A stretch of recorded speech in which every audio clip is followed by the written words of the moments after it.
Range of topics and include mental health, heart health, women's health, reproductive and sexual health issues, men's health, respiratory problems, cancer, sickle cell, and many more.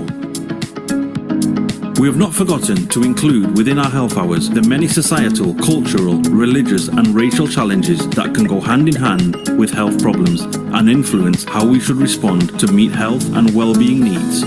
The sessions are designed for you, and we want you to use the time to listen, learn, share your experiences, and ask questions to our Black doctors. During every session, we will gather your feedback so we can continue to respond to the needs of our Black community. To request any particular topic, please email health@carn.org.uk. We encourage you to invite others to our health hour sessions. Spread the word in our community.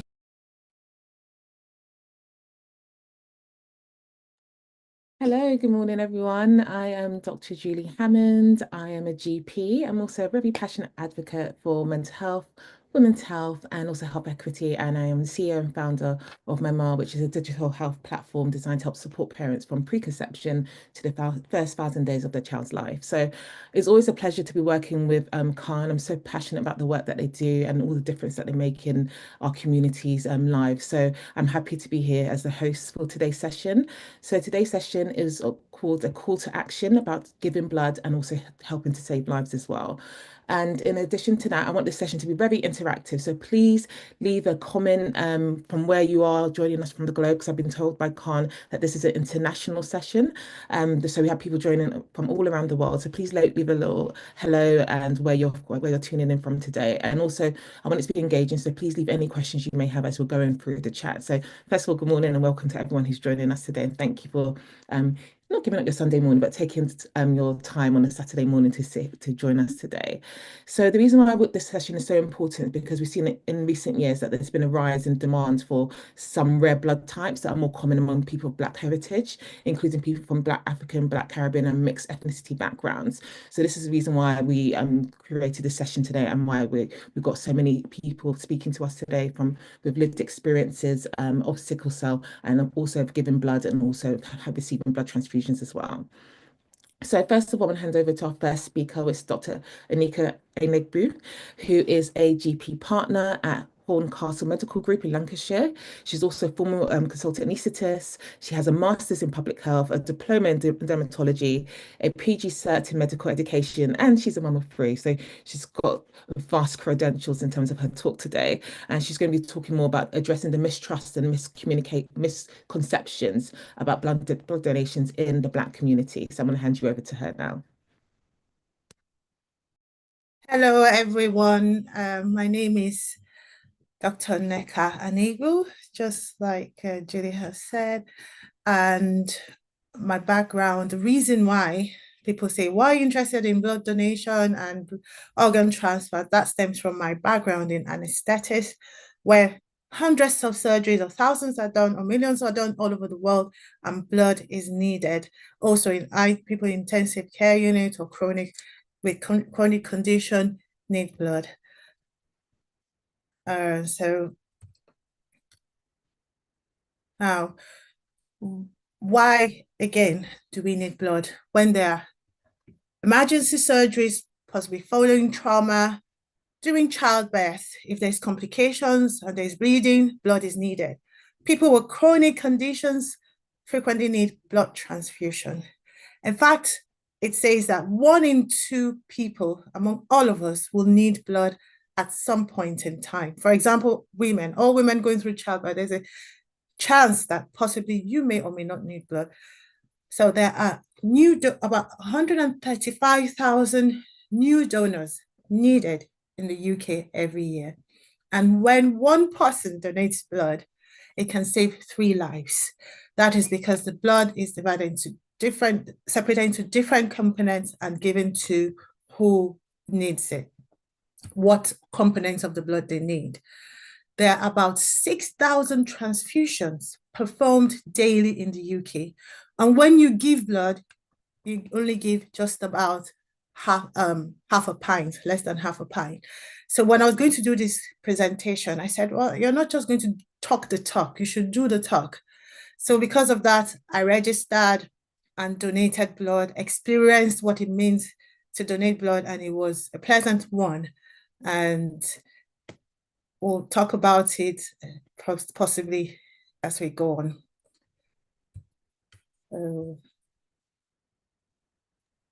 Fantastic. Just wanted to say if you can also share your screen with us, because I know you prepared some beautiful slides. Oh, you can't see my screen?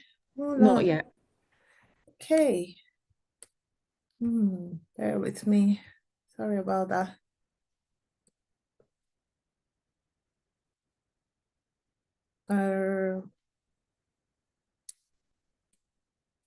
How do I do that again? Go to the green part. Yes, if you go to share. Can you see my screen now? It's starting up. Yes, we can see your screen now. Thank you so Is much. it? Okay. Thank you Thank you. for letting me know. So I'll go back to.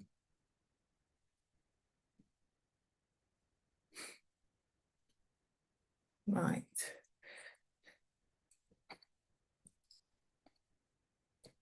So this pie chart shows the number of Black and ethnic minorities who are donating blood. And this red slice, which is just about 3 to 5%, shows the number of us donating blood, while the blue part is the non-ethnic Black and ethnic minorities donating blood. So this will give us the understanding of the disparity. There are about 1 million donors in the UK, and just 3.5% of us are donating, making, in spite of 14% of the population being Black. There is a high demand for us to donate because we have specific blood types for specific people, and people match closer to their own ethnicities. And that helps prevent further complications. Now, why are we focusing on our community? That's because the sickle cell trait is very high among the Black and ethnic minority. So if you look here, this highest number is for us, Black and ethnic minority. That means 1 in 10 of us have the sickle cell trait. I'm sure in our families, we know people who have AS or SS. Even if it's not SS, for having S, a lot of us have the trait. Also, other conditions like thalassemia among the Asians means that we need similar kind of blood groups. And regular transfusion is needed because a patient with sickle cell sometimes may need blood transfusion almost every week, or up to 20 pints of blood a year. So it's necessary that we come up and support our own. Now, what kind of blood groups do we have? We have the O positive and negative. We have the A positive and negative, B positive and B negative, A positive and AB, so AB positive and negative. And looking at the graph, you can see that we, the Black and Caribbeans, we have the highest number of O positive blood. That means a lot of us will be needing O positive bloods. And if we're not donating, there may not be enough from other ethnic groups who are donating. Also, the raw type blood is higher among us. When I donated, I got a letter that says, oh, you are raw subtype, and only 3% of the population have this subtype. If most people who are donating are not us, and only 3% are giving this blood habits, then we need to donate more. But the good thing is that 55% of the Black donors have it. That means there's call to action for us to give more. What are the barriers to donating blood? There are multiple barriers. For example, language barriers, work schedule. Some of us, because we have to send money home, we have back home responsibilities, and we book a lot of shifts, we're always busy and we don't have time. Also, transport issues, others are lack of awareness. So we know that there's blood everywhere, but do we actually know that people donate this blood? Some people may say, I don't know. If I had known, I would have donated. Some people may think, oh, I thought it was, you needed to just buy blood. No, all bloods in the UK are donated. Therefore, it's important for us to donate. Mistrust in the healthcare system is another barrier. Some people feel like, because in the past in the US, there was a Tuskegee research where Black people were opted into some research and were not treated for simple conditions and they died. So there's mistrust, also concerns about how is my blood going to be used, fears about discrimination at donation centers. If you notice that 97% of people who are donors are not Black, if you go there, you may be the only one and may feel isolated. So the more of us that go and present ourselves and donate, the more there is availability. Also, religion and misinterpretation and myths about blood, cultural taboos. Some people feel like if they donate their blood, it could be used for rituals, or how is it handling? Will they give it to other people and not give it to us? So 67% of Black and ethnic minorities have never been asked, just like we said before.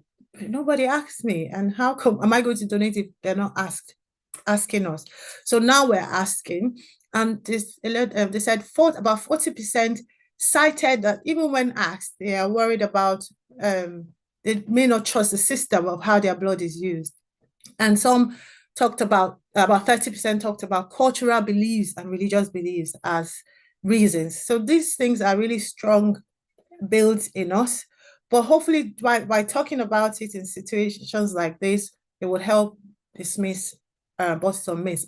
Another thing I'll also bring up is there's some people, even in the healthcare sector or who are informed, have presented themselves to donate, but they will say, ask you, have you had malaria? And if you say yes, they could turn us back.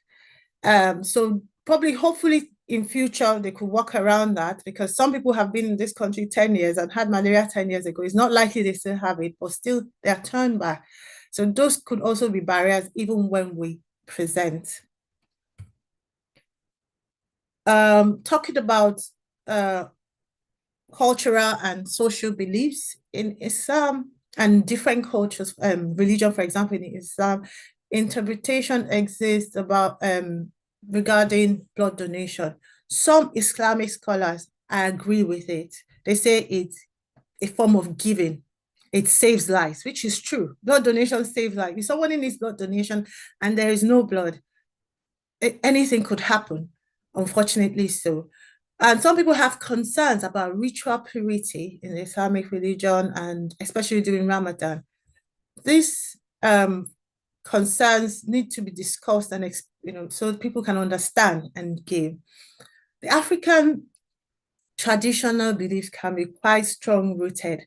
Some people believe in the spirituality of blood. They hold it into, adhere to their ancestry, to their identity, and they feel that it may be used for other purposes outside medical purposes, but that is not the case. Any blood that is being donated is wholly used for medical purposes.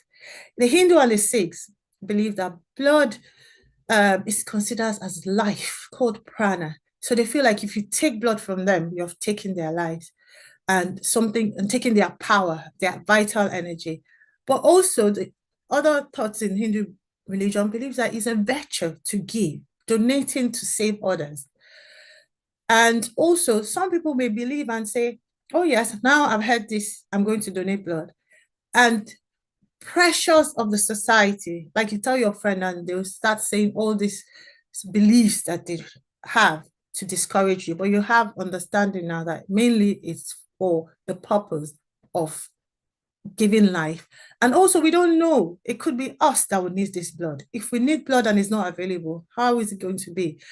So it's important that we have a better understanding to act better. So talking about mistrust, we talked earlier about this Tuskegee syphilis study. So there's somewhere in the US in Tuskegee where some Black men who had syphilis were not treated. They told them they were being treated, but they were not. So I watched that movie on YouTube some time ago. It was really touching how they thought they were being treated, but they weren't. And a lot of them, almost 400, died. And also in between 1980s and 1990s in Bristol, it was said that children of ethnic minorities got less optimal care. Between 1940 and 1970, Black people were more diagnosed with schizophrenia and section. And also, even during the wage rush, people have come in, worked, and after some time, they've asked them to go back. But these things are changing. There are a lot of us working in the healthcare sector. Because we're represented, we know that the right thing will fight for the right things to be done. So that would encourage us to donate more. What are the strategies? How do we improve this? Community outreach, like we're doing now. Cultural sensitivities there. We should respect it, but probably explaining better to them may make them understand. There's nothing written in stone. Maybe it was because of lack of understanding, and with more knowledge, people could change. Partnering with people in the leadership, in the churches, in the mosque, in the communities, and discussing more about blood donation can also help. Innovative approaches. This day of Gen Z, online, social media, influencers could put hashtag blood donation, talk about their experiences. It says that 83% of young people got to know about blood donation through social media, through digital campaigns, which increased the number of donors in those communities by up to 45%. Also, other ways are making multi-language resources available for people to understand. For example, maybe after this session, we put using innovation, hashtag donate blood, or talk about it more, because you can reach millions online. So the impact of increased donation. For example, if all of us who have listened to this, or most of us, decide that, okay, I'll take that step to donate. For example, when I wanted to donate, initially I didn't, even as a doctor, I was wondering, what's the right place? I checked online, blood donation, yes, and I saw the link, clicked on it. It was very easy. Within 5 minutes, just a few questions, your name, your address, and just a few questions, and he said, okay, you can donate. Use this link to book your appointment. It was the easiest way to donate blood. So if we know and use it, for example, if you look at this pink area down here, so look at in 2028, with the way we are now, the number of people donating may reduce. And if, for example, after this session, we all act, the number of people donated will likely increase. Look at that increase all the way up. And this green line here shows in 2028, the number of people that may be needing blood is up here. So if we all act, there's a chance that we'll be matching demand and supply. But if we don't act, the demand and supply, there'll be a lot of demand and there'll be less supply. Why do we need our people to donate? Because you get the best matched blood to your own blood type. That reduces autoantibodies and adverse reaction to blood donation, better treatment, people recover earlier, less stay in the hospitals, and better improvement to the whole community, to our family. We're well and able to do our daily activities. So with this call to action, we're saying, please register to donate, sign up and become a regular donor. Each person can donate up to 3 to 4 times a year. Bring a friend along, advocate, talk about it. Let your discussion this week just throw in a bit of blood donation, ask somebody about it, share people's views. You can even become someone who is educating others, encouraging others to donate, and also let's act on what we say and try to donate. So the summary and the takeaways. So there's critical need for us, the Black and ethnic minority, to donate because our people need it, we need it. There are barriers, hopefully we'll be able to go beyond these barriers with ourselves and also with government changes, allowing people who may have not had malaria for many years, bringing technologies to allow them donate because some people, a lot of people want to donate. So if there are strategies to help give them allowance to do that, and talking more with other people in the churches, mosques, and everywhere, that will improve awareness, engagement, and sustain participation. So these are resources. Go to blood.co.uk, click Give Blood, donate. And these are societies that also talk more about it. Let's use our social media to promote it. And yes, Black and ethnic minorities are happily donating blood.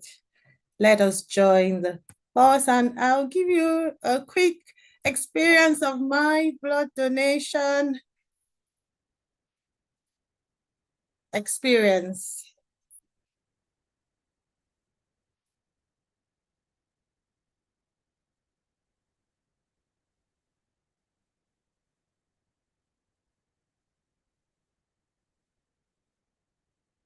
So, sorry. Thank you so much for listening.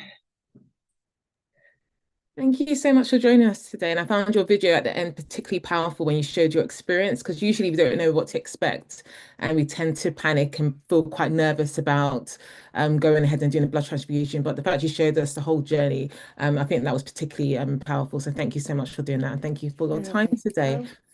Thank you. So we're saving all the questions for the end. And so Dr. Enigri is going to be with us for the whole talk session today. So what I'm going to do now, I'm going to hand over to our next speaker, who is Kelvin Campbell. He works for NHS Blood Transfusion. He has lived experience of sickle cell disorder since birth. He's experiencing constant pain and has spent most of his life in and out of hospitals. He's had regular blood exchanges which have transformed his life, and it's allowed him to work for NHS Blood and Transplant. And he also travels with the B Positive Choir, and he advocates for blood donation from Black donors whose robe subtype is particularly crucial for sickle cell patients like him. So I'm going to hand over to him to give us his experience. Thank you so much for joining us today. Thank you. Thank you for having me. And thank you for an amazing introduction, Julie. I'll just share my screen.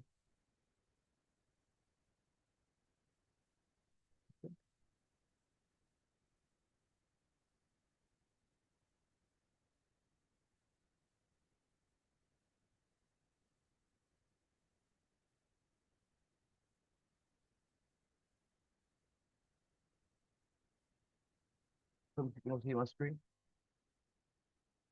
Yeah, Yes. yeah, we can see your screen. If you could just speak up a little bit more, please, because it's quite quiet on your side. Thank you. Sorry about that. Okay, so my name is Calvin Campbell. I work for NHS Blood and Transplant. I also have sickle cell, diabetes, and epilepsy, and a host of other illnesses. And why I'm here today is to explain why blood donation is important, in particular within the Black and Brown community, and why more of us need to donate. In particular for people with sickle cell and thalassemia. Sickle cell and thalassemia are the world's two largest genetically inherited disorder. Sickle cell is this country's largest genetically inherited disorder and growing. So of the 1.4 million units of blood the NHS Blood and Transplant uses every year and donates to all the various parts of the NHS, we need roughly 475 new donors, that's of all colors, every single day. Sorry, Campbell. Sorry to interrupt you. Please, could you just make it full screen so we can see the slides a bit better? Thank you. Big fun. Chat.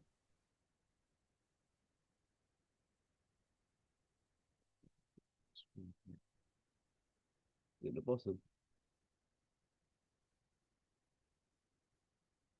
If you go to the bottom right-hand side of the page, where yeah, if you go up a little bit where there's like a little screen, you know, where the zoom is. Or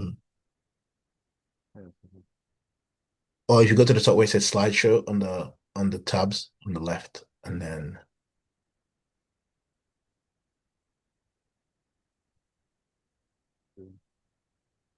Yeah, it's the fifth or sixth one down.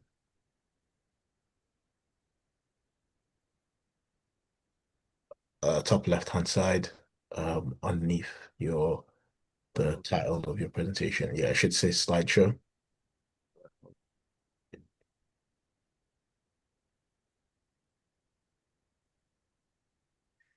Can you see where it says home? On the top left-hand side of your Yeah. screen. Yeah, if you just go through the right-hand side, you should see, if you keep going down that lane, you should see a slideshow.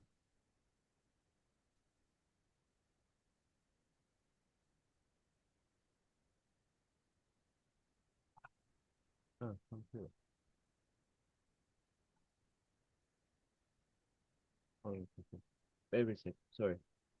Yeah, that's fine.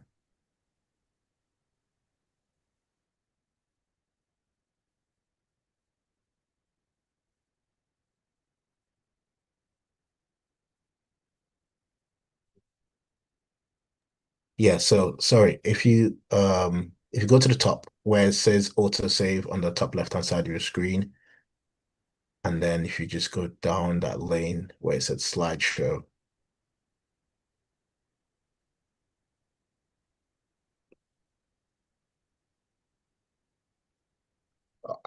I can do it from my side. Just Yeah, bear with me because I one second. can't see it on my screen. Yeah. It's not showing me what you said for whatever reason.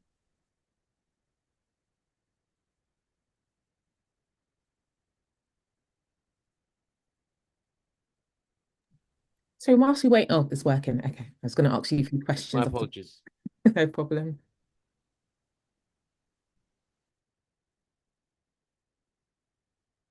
Go ahead, Campbell. I'm sharing your screen for you, so you can Okay. presentation. So you go ahead. Thank you. Okay, so as I was saying, of the 1.4 million units of blood that we donate to various parts of the NHS every year, 475 new donors are needed of all types every single day. And of that, roughly 250 new donors are needed just for people with sickle cell. So put that into perspective. I receive roughly 10 to 12 units of blood every 4 weeks, and it takes between 132 and 138 people a year to keep me alive, and I'm one person. So the need for more blood donors and better ethically matched blood is increasingly more important in the UK. There are roughly 18 to 19,000 people in the UK with sickle cell SS. 1 in 79 babies in the UK are born with sickle cell trait. Roughly 300 babies are born every single year with sickle cell, which is sickle cell SS, which is why it's also the largest genetically inherited illness in this country, and why better ethnically matched blood is important. So every time you receive blood, the blood you have has particular antibodies in it.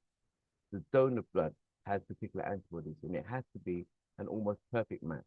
It has to be a 99.9999999% perfect match. Otherwise, a person will have a reaction. And that reaction can range from anything from hives, which is just itching of the skin, to waking up in intensive care weeks later, which has happened to me. And every time you have blood, you have to make sure that match is perfect. And you've also heard us speak about the RO subtype and why that's important. Now, the RO subtype is on the plus blood groups, so A pos, O pos, B pos, and AB pos. 53% of the Black and brown community are of the RO subtype, but yet we make up less than 3% of the donor population in the UK. So you can see that there is a mismatch. We have the largest genetically inherited illness in the UK, but we make up one of the smallest donor groups. And because more and more people with sickle cell and thalassemia, which affect the same groups of people, and the largest two communities in the world are Africa and India, need blood more and more. The need for more people of Black and brown ethnicity to donate is increasingly important. Donating blood is simple, quick, and painless. I posted a link in the chat and QR code that you can click on, or you can use your camera to find the link where you can register to become a donor. And it takes roughly 12 minutes to donate a unit of blood. And each unit of blood can save up to 3 adults or 6 children with each unit of blood. And the RO subtype is important for people with sickle cell because within the walls of the red cell of the RO subtype, there is an enzyme that means that when myself and others receive the blood is more beneficial, the blood is a better match, and it reduces the chance of me having a reaction, which is important. Because if you have too many reactions and you build up too much of the wrong type of antibody, unfortunately, you'll get to a stage where we cannot match your blood, even some of the rarest blood groups, and you can't have blood, and consequently, you will die. In the last year and a half, I personally know 4 people that have sadly passed away because they could no longer receive blood, because not enough of our own community donate blood. And I understand that there is misgivings, historical mistrust of the NHS, and the question is, what is the NHS doing with their blood? And it's simple. They give it to people like me and other sickle cell patients who would not be talking to you now if it wasn't for the amazing people that donate blood.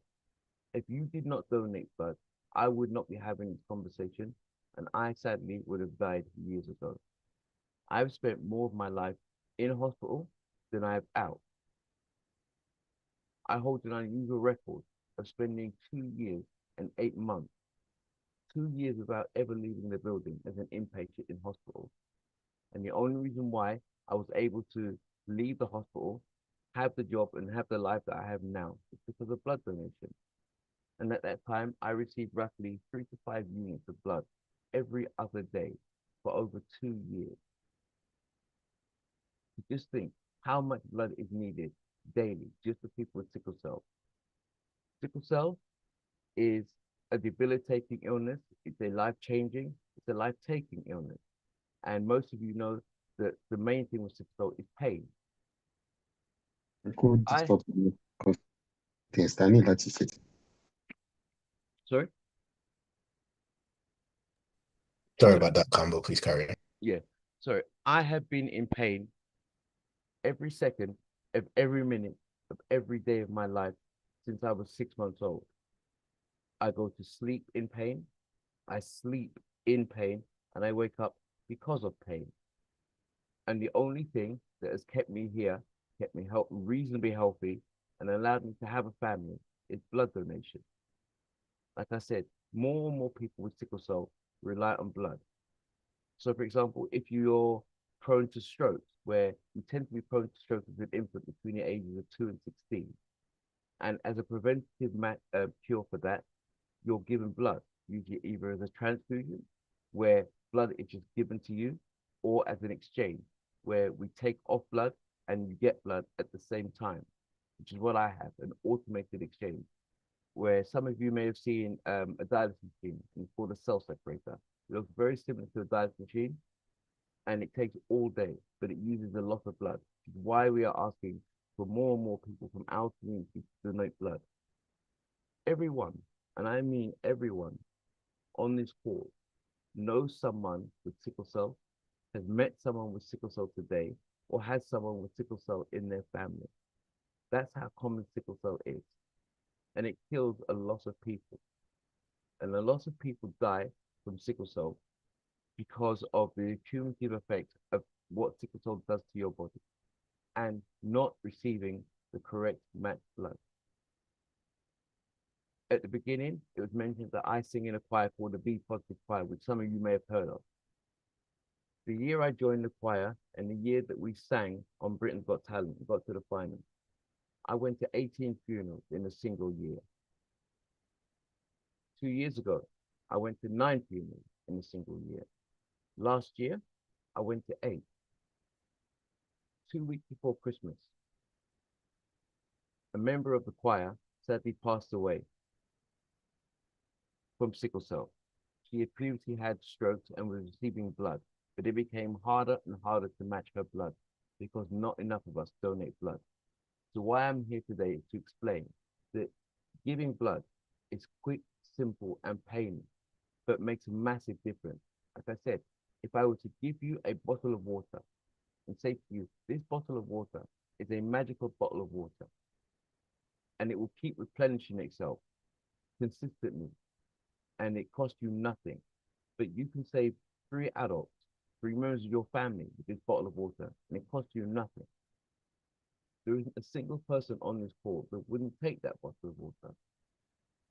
And it's the same with blood. Every time you donate blood, your body makes that blood back up roughly within about a week.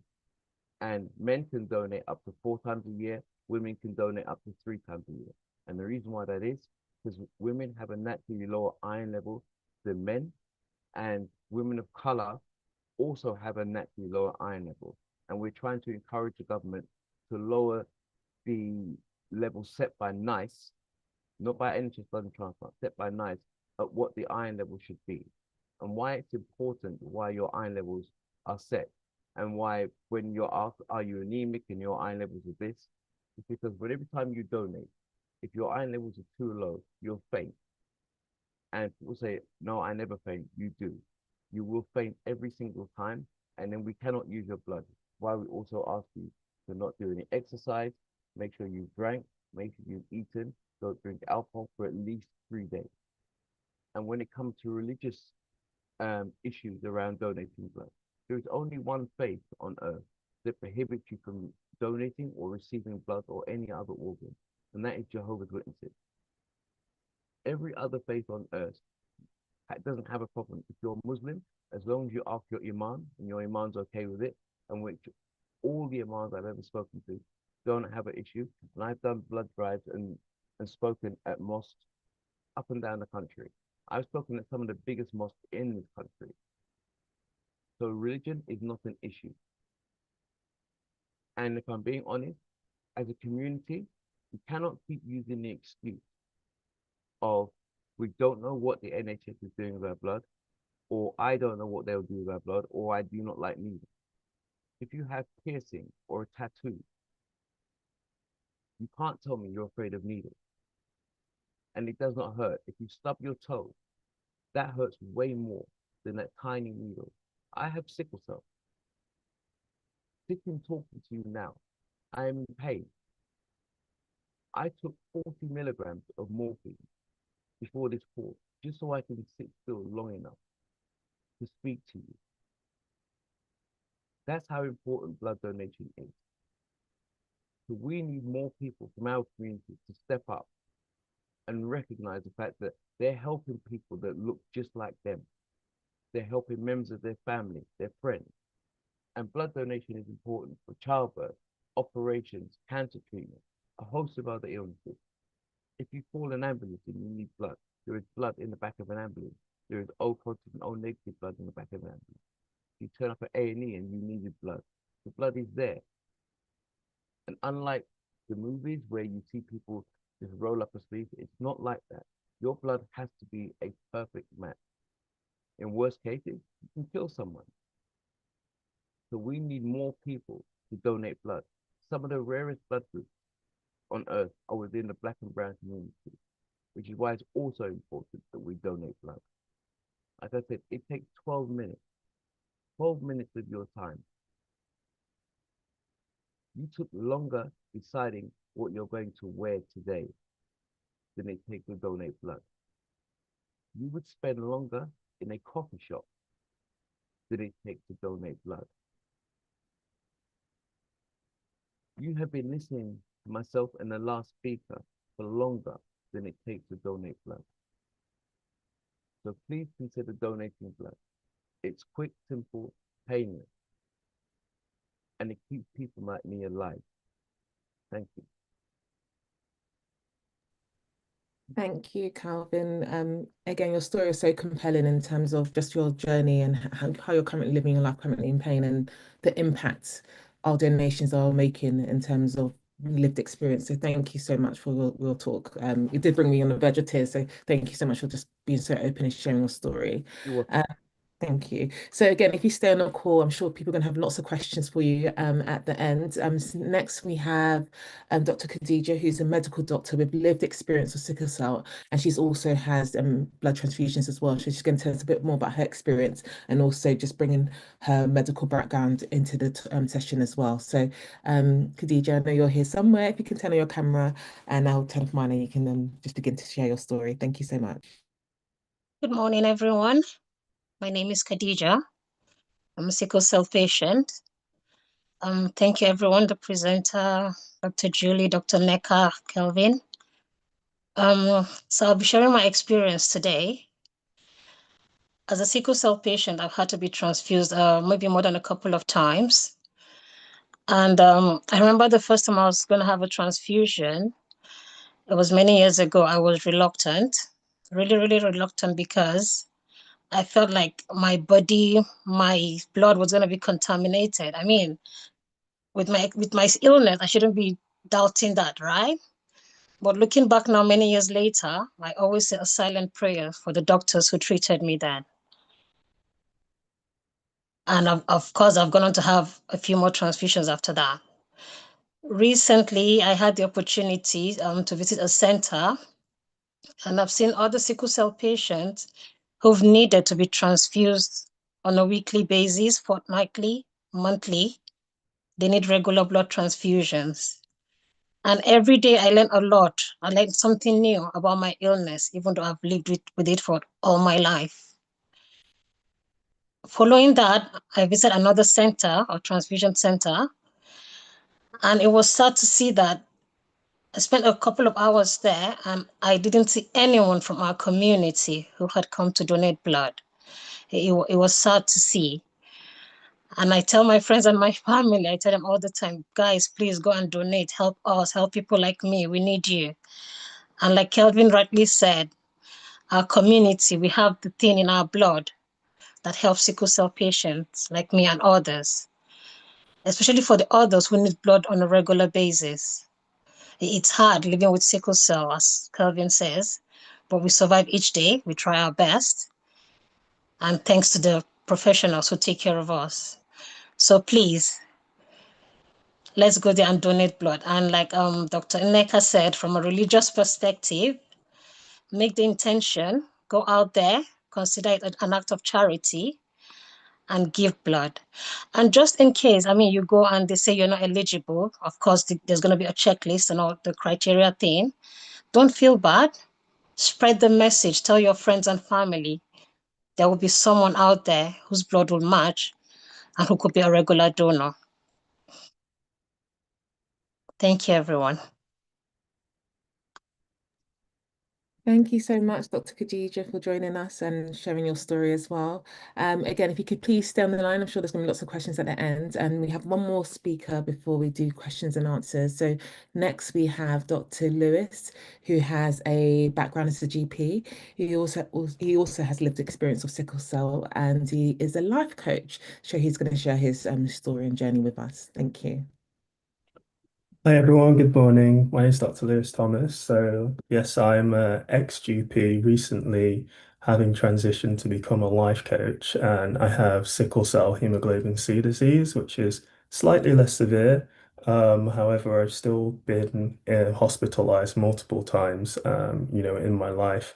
And I am very concerned about the possibility of ever needing a blood transfusion, as I've been fortunate enough not to need to have one yet.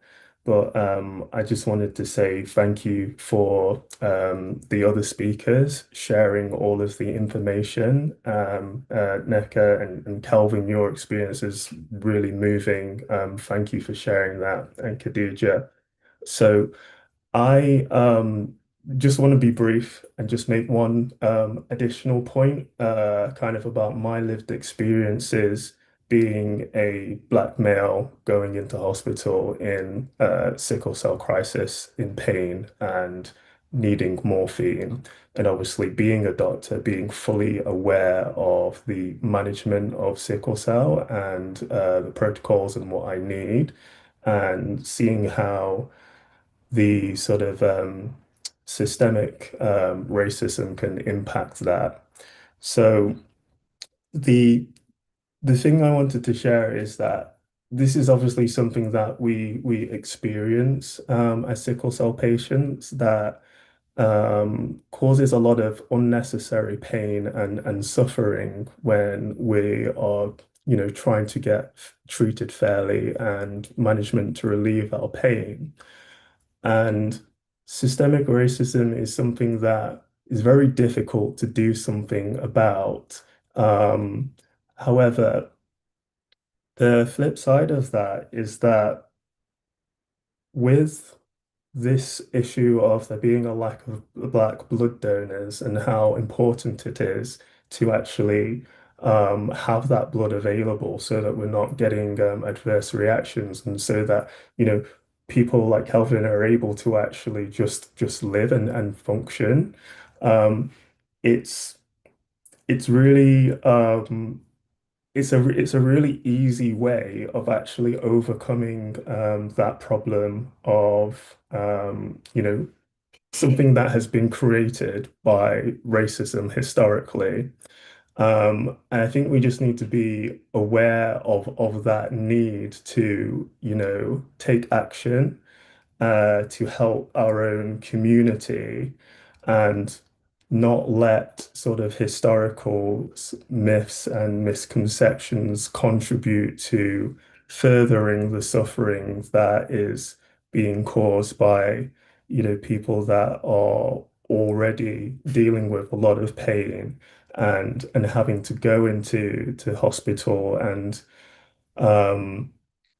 for me, I've I've not I hate going into hospital because of this issue. Like the pain is one thing, but it's having to explain myself and having to, having to be treated in such a way that makes you feel like you're not worthy of, being treated like a human being. Someone's in pain and you have something that can help and can relieve that pain. Why would you not just do that?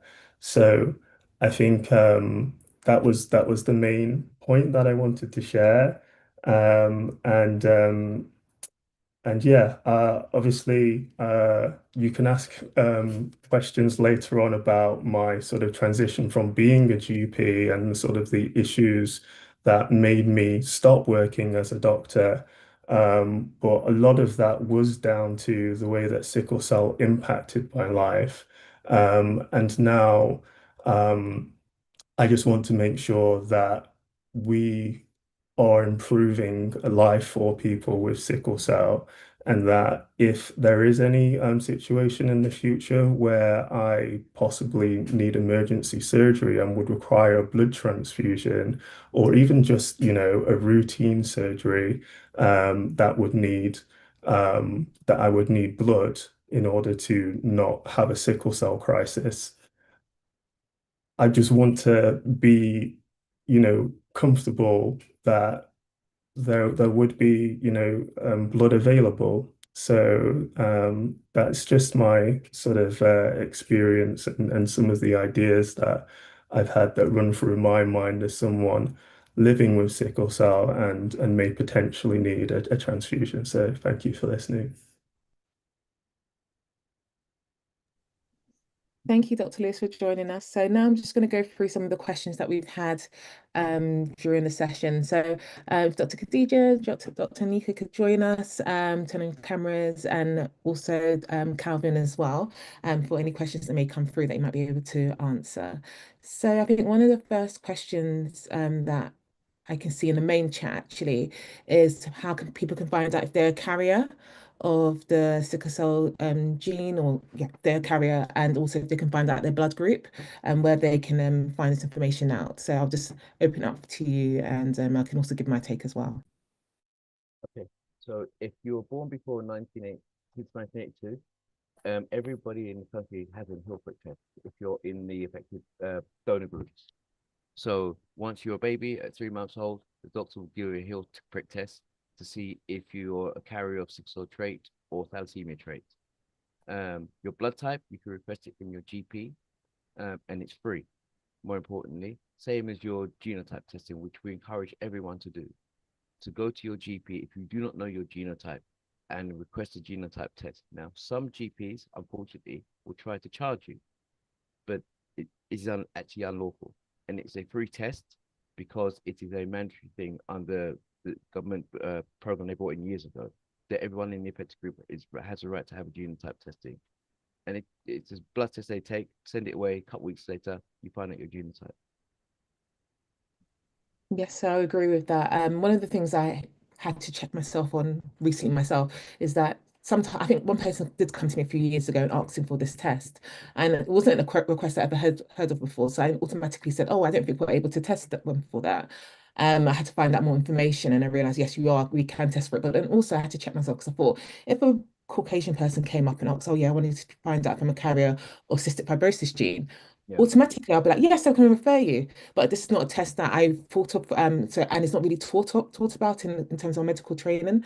So I really had to just assess my own biases in terms of that. So yes, if they do push back and say no, we don't do this, then as Calvin said, you are entitled to it. So please do let them know that you know your rights as well. And again, because even with the test, yes, we are tested if you're born in the UK, but for those people who are immigrants, they may not have had that test before. Yeah. So this is a very valid question. And we do know that all women, we do get tested for these if you're a carrier when you're pregnant. And it's only if you're a carrier, then they will test your partner as well. But if you're not pregnant, you just want to find out for future reasons, you can also ask your GP. So I think Dr. Nathan's going to come in. So when you go for blood donation, you get your results of your blood test, your subtypes, they give you more details as well. Fantastic. And I think the next question that I have is it safe to give blood if I have an underlying condition like anemia or high blood pressure? Once you go to Yeah. sorry. No, feel free. Right. So I'll talk about high blood pressure, which I thought of because I'm a doctor. I have high blood pressure. I'm on medication for blood pressure. That thought came to me. So when I was filling the form, they said, do you have blood pressure? What medications are you on? And I wrote, and I still donated. The other one was your iron level, which they will check on that day. If it's not okay, they will ask you probably come back. So you, if you don't have enough, it won't be taken. Thank you. Yeah, that's perfect. Next question I have is, will giving blood will weaken my immune system or affect my energy levels? Not necessarily. So when you donate blood, different blood components can't regenerate itself at different times. It's not all at the same time. And what we say to you is, once you've donated blood, to not do any exercise that day. So if you're someone that used to go to the gym, jogging, or run and cycle, we ask you not to do an exercise, before and after you donated, and to drink plenty of water. Some people may feel slightly tired and fatigued, but which should be okay by the next day. But it doesn't affect you other than that. Also, as a lived experience, after my blood donation, I didn't feel anything different. I was fine. They'll ask you to sit down, give you snacks, give you a drink, just observe you for a few minutes, and that's it. Thank you. Oh, I've actually seen someone's just raised their hand. So I'll just quickly go to Basola, sorry. If you unmute yourself and we can ask you a question. Or can I do that? Yeah, Can you hear me now? I can hear you. Thank you. Okay, perfect. Thank you. It's Bisola. So it's more of an observation than a question, really. And I'm listening today, and I'm going to be changing my practice, that's for sure, going forward with this knowledge. In terms of the information and me being in the right places, it's quite surprising that we don't have blood types as a standard information on people's notes.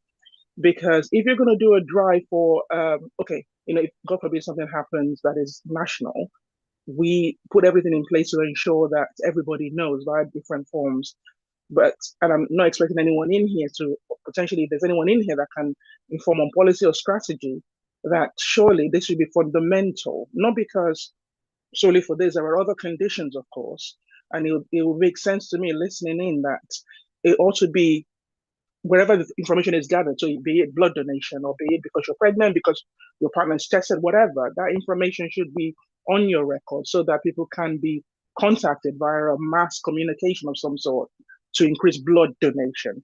Yeah, I'm just surprised that that is not the case. I had a friend, unfortunately, that passed away through sickle cell. So it's challenging watching from the outside in as well, supporting people that have that ongoing. But unfortunately, the awareness is still not enough and around us. And even though you might be aware, I'm not sure that we necessarily are being proactive. And the way Calvin is explained today, I didn't get a chance to listen to everybody else.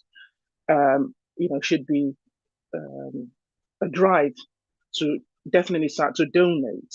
But it's just, I'm just sitting here thinking, what more can be done? Because you go into hospital and God forbid you need an operation, you assume there's going to be blood ready for you to use. And somebody must have donated that blood in order for it to be useful to you. And therefore, I'm just sort of expressing my thought process, if you like, just to say, obviously we need to do more and do more for the right reason to support people that really truly need it, such as those that unfortunately carry this disease. Thank you. Yeah, thank you for your point. Is there anything anyone else wanted to add to that? Yeah, if I understand you, the first part you made about the blood donation and if someone was sick. So when you donate blood, you can't choose who you donate that blood goes to. If you're donating a specific organ, so if you're doing a liver transplant and you have a specific donor match and a husband and wife can donate that way, that's different. But for blood, you can't choose who to donate blood to. We have a system in this country where we're not paid to donate blood and the blood can go to anyone. The only difference is if you're an RO subtype, your blood is always going to go to someone with sickle cell in this country. That's the one area where you know where your blood is going. But other than that, you have no choice or say in where your blood is donated, because that opens up a whole can of worms that we don't want to go down. Thank you. And I have another question from the chat. Person asks, how can I encourage more people in my family or church to become donors?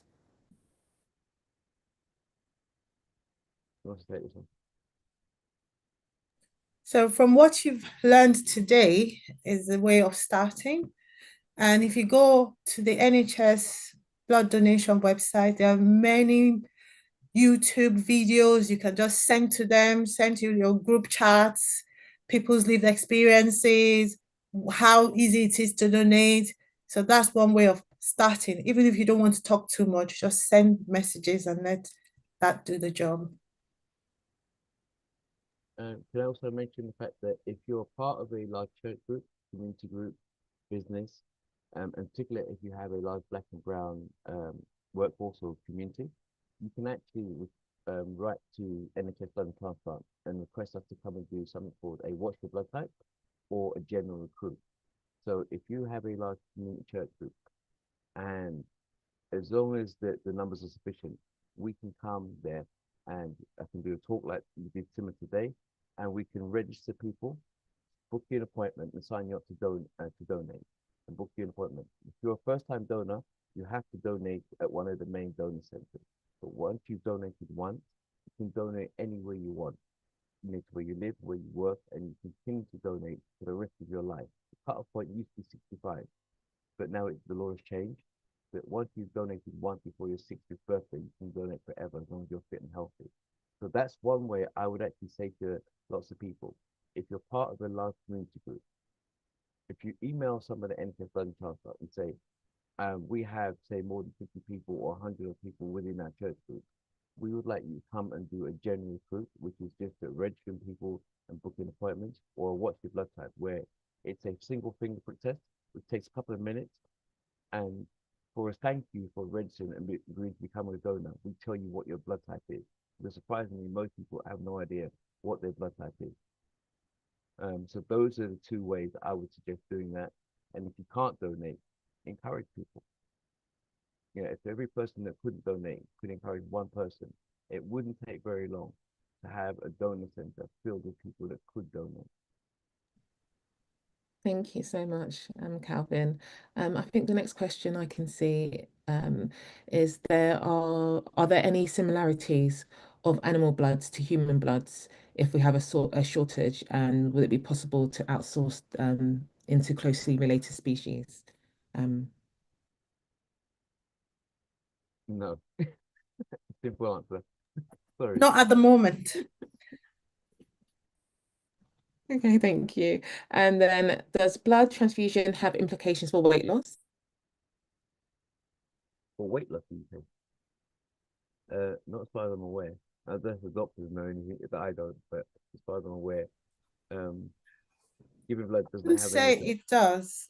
It doesn't, because your blood is what is needed to move nutrients and oxygen around the body. Weight mainly in the fat cells and muscles and bones, so not likely that much, because and your blood comes back within 3 months, regenerates. And then the next question I can see is, if we're taking multivitamins, can we donate blood? Also, I was once told I cannot donate blood due to being overweight, over 80 kilograms. Is there a weight threshold for blood donations? Yes, there is. So when you donate blood, once you fill in a form, you're asked a series of questions, and you get to see a nurse who will then ask you about your weight, and various medical conditions and what medication you're on. Depending on what medication you're on, they will say to you, you can donate or you can't donate. So, for example, diabetes is prevalent within our community. If you take insulin, you can't donate blood. If you take metformin or diet control, you can donate blood. The reason is because insulin is a living organism which can be passed through your blood. If you're taking iron tablets permanently, you can't donate blood. And the weight is, if you're under 7 stone, and I'm from the top of my head the top weight, but there is a weight limit, a lower and upper limit for donating blood, and that's a similar reason to your iron levels and whether or not you're safe. Those are the safety guards, which are set by NICE, not by NHSBC. Thank you. And we have a question in the main chat from Ada, who's asked, can a menopausal woman donate blood? Yes. Yes. It depends on what As long medication as you're your iron is fine, you can donate blood up to the age of 65. No, beyond that, actually, there's no age limit now. Okay, Check. no, all right. And anyone that has a driving license, you have to opt out, so you automatically become a organ donor as well, which you have to opt out of. Thank you. And I think that's answered Joy's question about whether or not there's an age limit on giving blood. I think I've come to the end of all of my questions. If anyone has any questions, just pop it in the chat or raise your hand. If not, I'll hand over to Sam. I think we've done all the questions. So thank you so much for taking the time, to all of our speakers for joining us today. We know it's not easy to go out Saturday morning, but this is such an important topic, and I've even learned so much myself from just hearing all of your stories, which I will take into my practice. And I hope that our listeners will also maybe have a change of practice, or maybe encourage 1 or 2 people at least to go out and give blood as well. All right. Thank you so much. I'll hand you over to Sam now. Thank you all. Hello, everyone. Thank you very much, Dr. Necker. Thank you very much, Dr. Julie, Calvin, Dr. Lewis, and Dr. Khadija. A very, very inspirational session. And as I was saying earlier on in the morning, yeah, I think it's time I, I go donate some blood to help our community out, because, we desperately need it. And I'm looking forward to finding out what blood type I am, actually, because I didn't know that that's something I could ask my GP. And well, now I can go forward and, be a bit more confident and ask them to provide me that information. So when I do go to get blood, I'm a bit more reassured that my blood is being used. Luckily, I am not a carrier, so hopefully I'll be able to go through the process. Thank you very much, everyone, for listening and taking part in the chat and LinkedIn, YouTube, Facebook, sending your questions. We greatly do appreciate this. Hopefully that you can use this session to go to educate your community members, your network, your friends, your family, And yes, let's please, as the talk has been today about giving blood, let's please all go donate some blood because our community really needs that RO blood type. I'm just going to quickly go through these slides very quickly, just telling you about things that are going on within Khan and within the community, and feel free to, ask us questions or contact the contact information that's on the slide for more information. And I'll be quick so that we can enjoy the rest of our Saturday. Next week, we'll be having another health hour session. The topic is going to be released soon, so look out for that information on our socials. And it's going to be at the same time, same place, with more information provided by Black healthcare professionals next week, Saturday. We recently went to the Parliament on the 14th of May, talking to those in the Parliament about the importance of fibroids and reproductive equity. And we are currently doing a call to action for anyone that's had an experience with fibroids and wants to speak up, so that we can put together some information how we can help change policy that's going on in the UK, because this is a very important topic to our community. We know that over 80 to 90% of Black women would develop fibroids at some point in their life, which is it's quite shocking to hear, to be honest. But there's not much being done in terms of healthcare, in terms of policy, in terms of research, and we want to change this. So please feel free to take part in this call to action, scan this QR code, and also please take part and share this information with your friends and family who may have fibroids. Thank you. Sorry, Sam, we didn't see the slides. If you could just share that. Deep apologies. Let me just share that. Sorry. Can you see my screen now? Yeah, you should be able to see my screen. Apologies, everyone. Sorry. So yes, this is the fibroids QR code. Please scan this and take part in the call to action. So Windrush is coming around the corner. On the 21st of March, we'll be at Alexandra Park celebrating Windrush. It's going to be a great year. The last few ones have been fantastic. The weather's been great. We've had people come out. We've had family members come. We've had community members come in there in the large numbers to come and celebrate Windrush. This year, we'll be focusing on routes to routes across the Caribbean to Greater Manchester. So you're going to be expecting performances on stage. You're going to be expecting, we might even have a comedian this year. We never know, but we're going to be expecting lots of fun things going on. There's going to be a full day at the park. There's going to be a football tournament. There's something for everyone. So if you're in the northwest of England, please feel free to come down to Windrush to celebrate Windrush Day with us at Alexandra Park on the 21st of June. It's free entry. And also, if you have a store business that you want to promote something that you think is quite important that the community should know about, we have store opportunities available. Please scan this QR code and get in contact with us to book a store. There's going to be hundreds, hopefully thousands of people there. So this is a great opportunity to expand your network and, get involved in something that you may not be able to get those community members doing the usual methods, but talking to them in person, you'd be able to speak to them, sell your products, tell them about the opportunities that you have around you, and it'll be great to see lots of stalls there being interacted with the community members that have come to celebrate Windrush Day with us at Alexandra Park.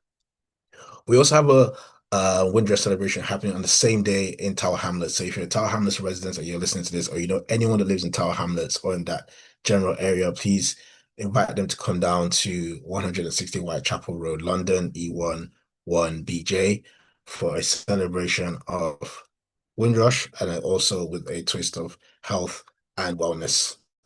So there's going to be entertainment that's going to be there, cultural showcase. There's going to be food available for the attendees, free health checks, something for everyone. As I said, it's a family fun day. So please come down and celebrate Windrush Day with us at Tower Hamlets if you're based in that region. Just get to the next slide. Yes, the Black Healthcare Awards is coming up on the 12th of July in London. This is a celebration. If you're into the healthcare space, this is the opportunity to get some tickets or get a table and come celebrate those within the healthcare. We know that the Black healthcare workers are the backbone of the NHS. That's something that's been well known since the Windrush time, tying into what I was saying earlier on. So please get your tickets, come celebrate with our patrons, come celebrate with the judges, come celebrate with the people that were nominated for these awards. This year we've had over 300 nominations, and it's quite fantastic that, people in the community have been sharing the achievements of their colleagues, their friends, their family, and want them to be celebrated. So please purchase your tickets, come down and celebrate with us. Last year we had over 500 people at this event. I'm sure this year we're going to have just as many or probably even more. So this is an event that you don't want to miss out. And feel free to scan this QR code and look out through our socials for the links to purchase your ticket or purchase your table. And I want to say a big thank you to all of you for tuning in today. It's been a nice full day of learning about blood donation. As I said earlier on, I am definitely looking forward to donating blood and learning about my blood type subgroup. And hopefully you can use this information to share with your network and your families to help improve blood donation outcomes for our community. Thank you very much, doctors. And thank you very much for lived experience individuals that we've had today. And thank you very much for listening.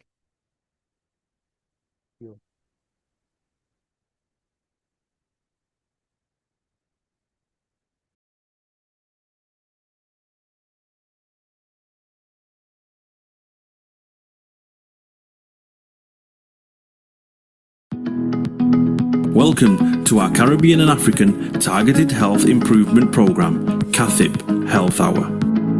The Caribbean and African Health Network, CARN, along with its national partners, are incredibly pleased to continue to bring to you targeted health and well-being education delivered by Caribbean and African doctors. These health hours are all about empowering, educating and giving space to Black people so our communities can look after themselves better. Every Saturday, our Black GPs or consultants present on those health and well-being topics that affect you, your family members and friends. Some weeks will vary and will include other panel members such as pharmacists, specialist nurses and faith leaders. Our health hours cover a range of topics and include mental health, heart health, women's health, reproductive and sexual health issues, men's health, respiratory problems, cancer, sickle cell and many more.